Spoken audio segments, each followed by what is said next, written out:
आज का हमारा टॉपिक होने वाला है सॉइल के बारे में, है ना। पिछले वाले क्लास में हम लोग पूरी तरीके से लैंड का जो भी कॉन्सेप्ट पढ़ना था वो हम लोग पढ़ के ख़त्म कर चुके हैं। जैसे हमारा लास्ट टॉपिक था कंजर्वेशन ऑफ लैंड रिसोर्सेज के बारे में, है ना। चलिए, तो लैंड के बाद हम लोग पढ़ेंगे सॉइल के बारे में, और सॉइल के बाद हमारा आएगा वाटर के बारे में, ठीक है। चलिए, तो सॉइल के बारे में शुरू करते हैं। सबसे पहले क्या लिखा हुआ है सॉइल के बारे में, देखिए। तो सॉइल के यहाँ पे डेफिनेशन भी आप लिख सकते हैं, सेम टू सेम लिखना चाहें तो। क्या लिखा हुआ है, the thin layer of granny substance covering the surface of the earth is called soil. अब देखो, बहुत सारे बच्चे हैं ना लैंड और सॉइल में कंफ्यूज हो जाते हैं। लैंड का मतलब क्या होता है? लैंड का मतलब होता है जमीन, है ना। और सॉइल का खास मतलब होता है मिट्टी। सिंपल सी बात है। तो जमीन में हमारा आ जाता है सॉइल भी। जैसे यदि हम लोग लैंड की बात करें तो लैंड हमारा क्या हो गया, जहाँ तक हमारा लैंड फैला हुआ हो, जहाँ तक हमारा ज़मीन हो, है ना। जैसे हमारा बालू, मिट्टी, क्ले, सारा का सारा हमारा किस में आ जाता है? लैंड में आ जाता है। और उसी लैंड पे पाया जाने वाला हमारा एक है सॉइल, ठीक है। तो सॉइल हमारा क्या है? The thin layer of granny substance covering the surface of the earth is called the soil. Granny substance का मतलब समझते हो? ग्रेनी सबस्टांस का मतलब होता है बहुत ही छोटा छोटा सबस्टांस। अच्छा, क्या आपको मिट्टी कभी भी पत्थर के रूप में दिखता है क्या? हालांकि ठोस होता है, लेकिन उसको यदि आप तोड़ेंगे ना तो एकदम बिल्कुल एकदम भुरादा टाइप हो जाता है ना। ग्रेनी बहुत छोटा छोटा बनता है वो हमारा। तो वही है जो अर्थ के सरफेस को कवर कर दे, है ना। जो जमीन, जो हमारा ज़मीन है उसके ऊपर वाले हिस्से को जो कवर कर दे, पूरी तरीके से उसको ढक दे, उसी को हम लोग कहते हैं सॉइल, यानी कि मिट्टी, है ना। चलिए आगे बढ़ते हैं फिर। It is closely linked to land. ये लैंड से हमारा लिंक्ड है, सही बात है। क्योंकि आप सॉइल का बात कीजिए, या फिर आप सैंड का बात कीजिए, या फिर आप क्ले का बात कीजिए, है ना, सारा का सारा हमारा लैंड से ही रिलेटेड है, लिंक है। आगे, land forms determine the type of soil. ये सबसे इंपॉर्टेंट बात है। क्या बात है? Land forms determine the type of soil, मतलब कि किसी भी जगह का कैसा जमीन है वही निश्चित करेगा कि वहाँ का मिट्टी कैसा होगा। जैसे मान लो यदि कहीं का ज़मीन है जो कि पूरी तरीके से हमेशा ना पत्थर से भरा हुआ रहता है ना, तो ऑब्वियस सी बात है कि वहाँ पे आपको उतना ज़्यादा मिट्टी देखने को नहीं मिलेगा, वहाँ पर आपको पत्थर ही देखने को मिलेगा। जैसे कभी आप इसका एग्जांपल ले सकते हैं, पहाड़ी इलाका के बगल का, है ना। कोई पहाड़ है, पहाड़ के आजू बाजू आपको क्या देखने को मिलेगा? पहाड़ी इलाका ही देखने को मिलेगा। छोटे मोटे, बड़े छोटे मोटे जो भी हैं, पत्थर देखने को मिलेंगे। तो आजू बाजू के जो हमारे एरिया रहते हैं ना अगल बगल के, वहाँ पे आपको मिट्टी कम पत्थर ज़्यादा देखने को मिलते हैं, है ना। तो लैंड फॉर्म का मतलब हो गया कि ज़मीन का वहाँ कैसा ढांचा है, किस प्रकार का है।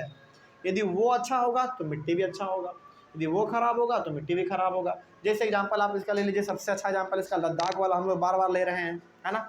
लद्दाख में आपको कैसा लैंड मिलेगा? बर्फीला मिलेगा। तो क्या आप वहाँ पे ये अनुमान लगा पाएंगे कि वहाँ पे आपको मिट्टी भी मिलेगा? नहीं। मिट्टी वहाँ पे आपको ऐसे जगह पे मिलेगा जहाँ पे कि बर्फ़ नहीं है ना। ऐसा बात नहीं है कि लद्दाख में केवल बर्फ़ ही है, मिट्टी नहीं है। मिट्टी है, लेकिन ज़्यादा अधिकतर समय पे आपको क्या मिलेगा? वहाँ पे बर्फ़ ही मिलेगा आपको, है ना। आपको मिट्टी नहीं मिल सकता वहाँ पे। तो वहाँ का ज़मीन कैसा है, वहाँ का ढांचा कैसा है ज़मीन का, वही डिटरमाइन करेगा, वही तय करेगा कि वहाँ का मिट्टी भी हमारा कैसा होगा, है ना। जैसे यदि इसका एग्जाम्पल लिया जाए तो गंगा के किनारे जो है ना हमारा बहुत ही अच्छा लैंड है, लैंड फॉर्म बहुत ही अच्छा है, बहुत ही फर्टाइल है। तो ऑब्वियस सी बात है कि वहाँ की मिट्टी में बहुत ही फर्टिलिटी होगा, है ना। आप जो भी लगाएंगे आसानी से वो उगेगा। चलिए आगे बढ़ते हैं फिर। Soil is made up of organic matter, minerals and weathered rocks found on the earth. हमारा जो मिट्टी है वो किन किन चीज़ों से मिलकर बना हुआ है? देखिए ध्यान से। ऑर्गेनिक मैटर, ऑर्गेनिक मैटर का मतलब हो गया पेड़ पौधे जो सड़ जाते हैं, गल जाते हैं, मिट्टी में मिल जाते हैं, वो हो गया हमारा ऑर्गेनिक मैटर। उसके बाद आप इसका एग्जांपल ले लीजिए, जैसे हमारे मिट्टी में बहुत सारे बैक्टीरिया रहते हैं, वो मर गए, उसमें मिल गए मिट्टी में। बहुत सारे जानवर होते हैं, मर जाते हैं, मिट्टी में मिल जाते हैं, है ना, सड़ गल के। तो ये हमारा कुछ ऑर्गेनिक मैटर हो गया। एग्जाम्पल के तौर पर आप इसका ये भी ले सकते हैं कि घर का कुछ आपका कद्दू का छिलका हो गया, है ना, गाजर का, खीरा का, प्याज का, आलू का, अलग अलग चीज़ों का जो छिलका है, यदि आप उसको ज़मीन में दफन करते हैं तो उनसे भी हमारा मिट्टी बनता है ना। ऐसा नहीं है कि मिट्टी नहीं बन सकता है, मिट्टी बनता है।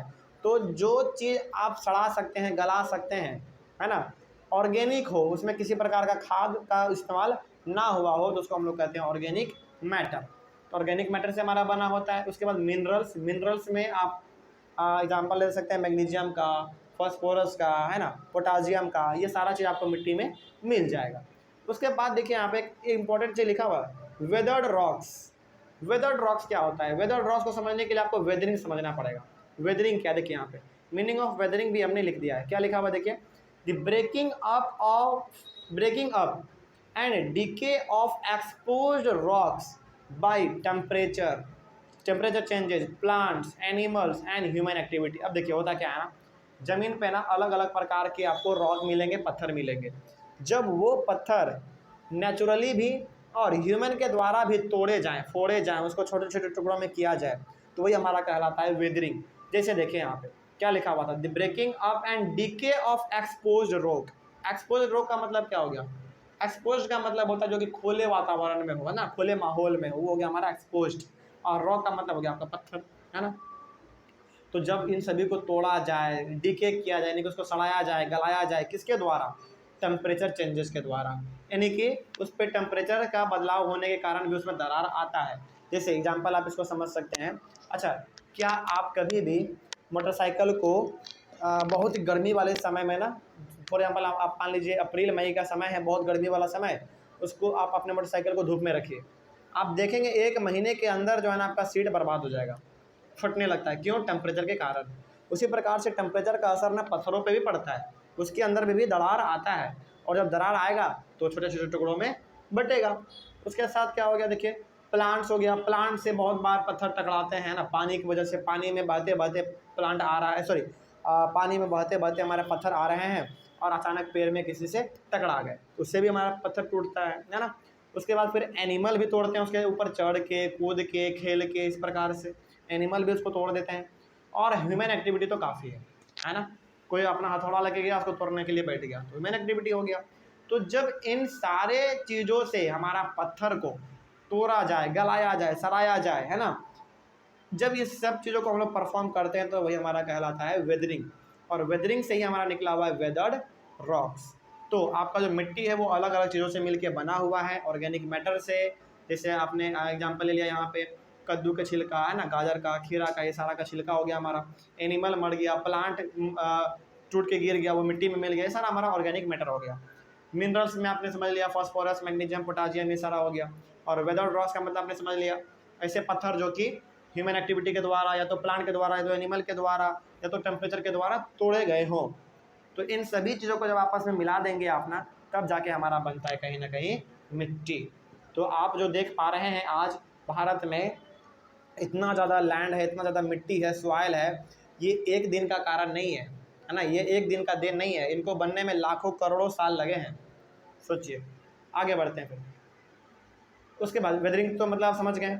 उसके बाद the right mix of minerals and organic matter make this soil fertile. और यदि इन सारे चीज़ों का मिश्रण यदि सही मात्रा में मिल जाए ना, तो जाके हमारा जो मिट्टी होता है वो बहुत ही ज़्यादा फर्टाइल हो जाता है, यानी कि बहुत ही ज़्यादा उपजाऊ हो जाता है।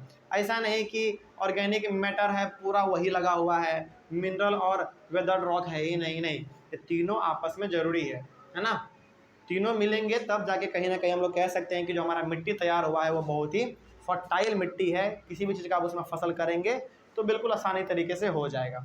तो ये हो गया आपका छोटा सा टॉपिक था सॉइल के बारे में। चलिए, इसमें कोई डाउट रहा किसी को?